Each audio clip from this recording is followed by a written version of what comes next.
साठी असलेलं हे भरगच्च सन्माननीय व्यासपीठ, खरं तर आजचा दिवस हा खूप ऐतिहासिक दिवस आहे।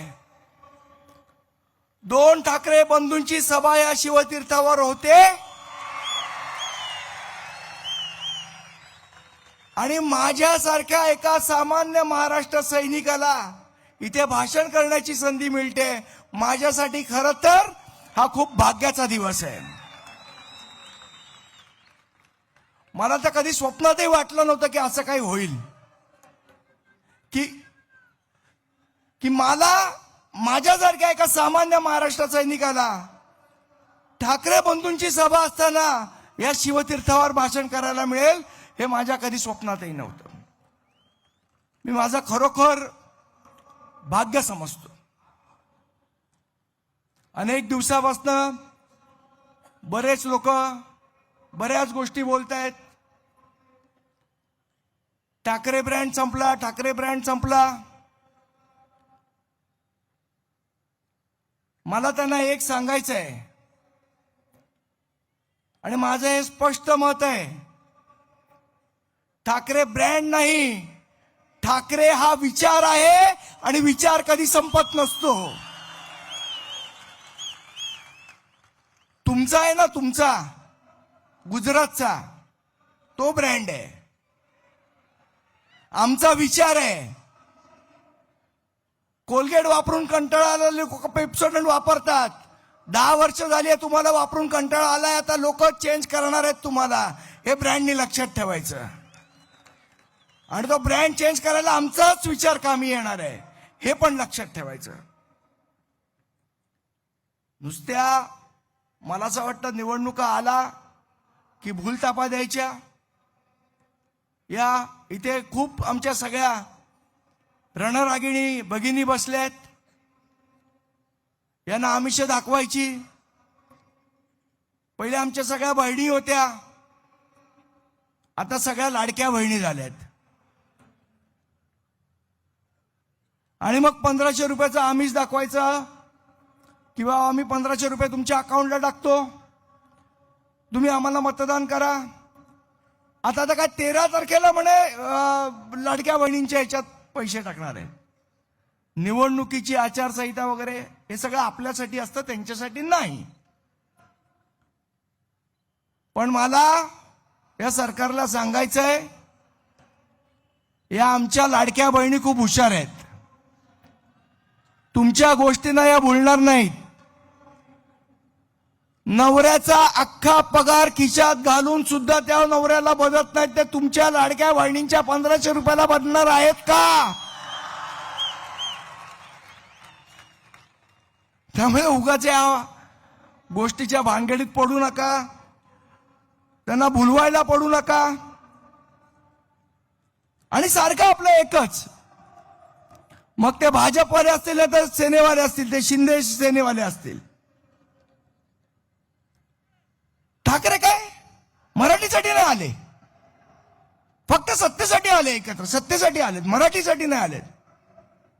मग माझा यांना प्रश्न आहे की भाजप, शिंदे शिवसेना आणि राष्ट्रवादी अजित पवार साहेबांची तुम्ही तिघं एकत्र गोट्या खेळायला आलात का विटीदांडू खेळायला आलात?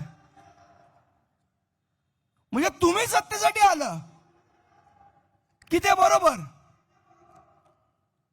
आम्ही मराठी माणसांसाठी आलोय आणि एकत्र आलोय, ते सत्तेसाठी आलोय आणि ही सत्ता मराठी माणसासाठी राबवण्यासाठी एकत्र आलोय। विषयांवर अनेक मुद्द्यांवर चर्चा करत असतो, मग रस्त्याची चर्चा असेल, वॉटर डिस्ट्रीब्युशन पाणी वाटप याची चर्चा असेल, मननिस्सारण वाहिनीच्या संदर्भातली चर्चा असेल, आरोग्याची चर्चा असेल, प्राथमिक शिक्षणाची चर्चा असेल, पण यावेळची निवडणूक वेगळी आहे। या सगळ्या प्रश्नांबरोबर यावेळची निवडणूक ही मराठी माणसाच्या अस्मितेची लढाई आहे। यावेळची निवडणूक ही मराठी अस्मितेचीच आहे। यावेळची निवडणूक याच्यासाठी वेगळी आहे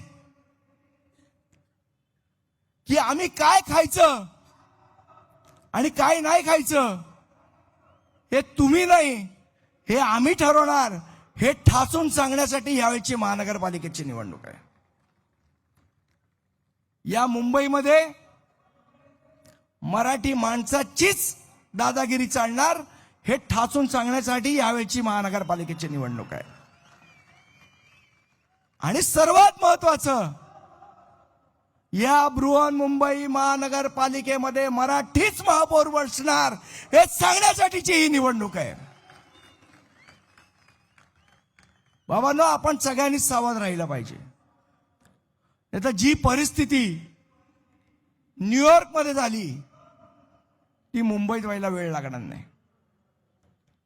आज न्यूयॉर्कची परिस्थिती वेगळ्या पद्धतीने भारतीय जनता पक्ष दाखवतोय. काय दाखवतोय की म्हणे न्यूयॉर्कचा महापौर मुसलमान झाला. जे ममतानी निवडून आले ना न्यूयॉर्कला, ते मुसलमान म्हणून नाही आले.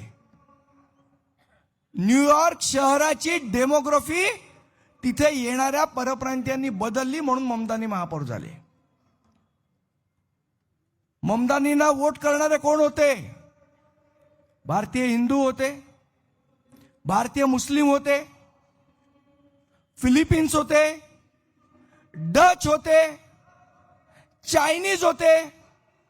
हे सगळे परप्रांतीय एवढ्या प्रमाणात न्यूयॉर्क शहरात घुसले की तिथे जे ओरिजिनल न्यूयॉर्कवासी आहेत त्यांना स्वतःचा महापौर करता आला नाही आणि सगळ्या परप्रांतीयांनी मिळून तिथे ममतानींना महापौर केलं.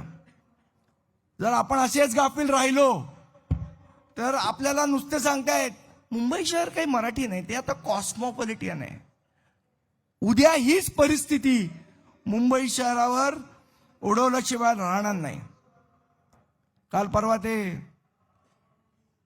अण्णा मलई लुंगी डान्स करत मुंबईत आलेले.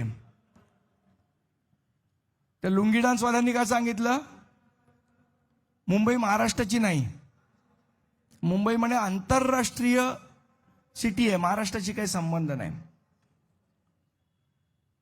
मला त्या लुंगी डान्सवाल्यांना सांगायचंय, इथे येऊन वाटेल ते बोलू नका,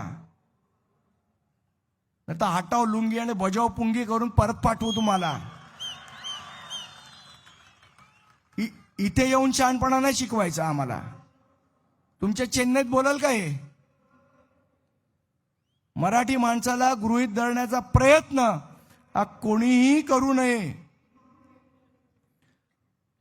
आज ही महानगरपालिकेची निवडणूक लढवत असताना मराठी अस्मितेचा विषय तर आहेच, पण गेल्या 3 वर्षात ज्या पद्धतीने या बृहन्मुंबई महानगरपालिकेमधले नगरसेवक नसल्यामुळे ज्या पद्धतीचं ओरबाडणं चालू आहे त्याचं उत्तर आपल्याला मताद्वारे या गोष्टीमध्ये द्यायचंय, या महानगरपालिकेच्या निवडणुकीत द्यायचंय.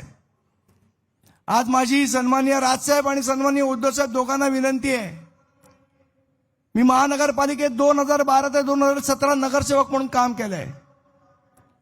साहेब, आज महानगरपालिकेची अत्यंत दयनीय अवस्था आहे. आज नुसत्या कंत्राटी कामगारांनी महानगरपालिका भरत चाललेले आहेत.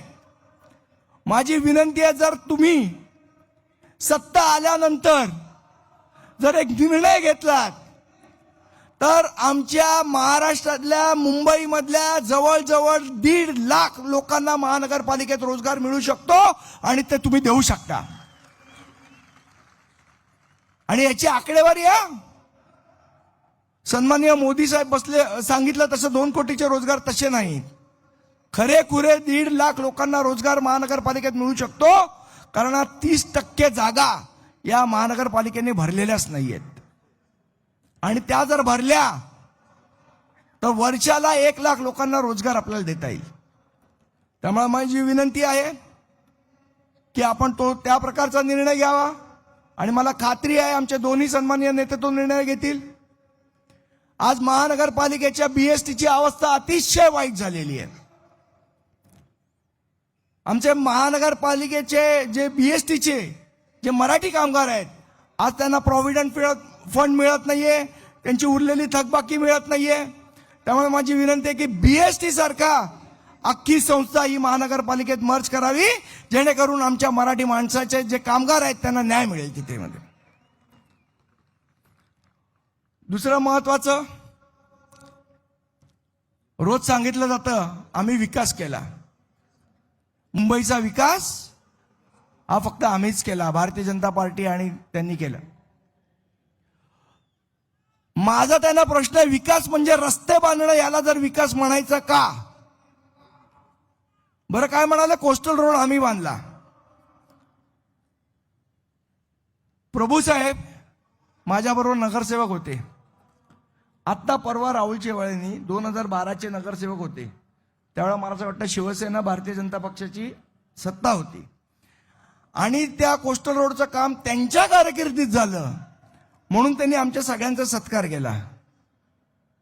आणि मग जर त्यांच्या कारकिर्दीत झालं तर 2012ला जर ते त्यांच्या कारकिर्दीत झालं, याचा अर्थ कोस्टल रोड हा त्याच वेळेला झाला, आता झाला नाही. हे मी नाही सांगत आहे, राहुल शेवाळे सांगतायत. त्यामुळे किती खरं बोलताय, किती खोटं बोलताय, मला असं वाटतं हे एकदा कळलं पाहिजे. अजून खूप गोष्टी बोलण्यासारख्या आहेत, पण माझ्यानंतर आपण खरं तर आपल्याला उत्सुकता आहे अनेक मान्यवरांचं भाषण ऐकायची. त्यामुळे मी जास्ती आपला वेळ घेणार नाही. जाता जाता मात्र 4 ओळींची एक कविता आपल्याला ऐकून जाईन. कविता आपल्याला माहितीच असेल, पण ती आजच्या ह्या परिस्थितीमध्ये लागू असणारी कविता आहे. कुसुमाग्रजांची कविता आहे. पाहुणे जरी असंख्य पोसते मराठी, पाहुणे जरी असंख्य पोसते मराठी, आपुल्याच घरी हाल सोसते मराठी, असे कितीक खेळ पाहते मराठी, शेवटी मदांध तख्त फोडते मराठी.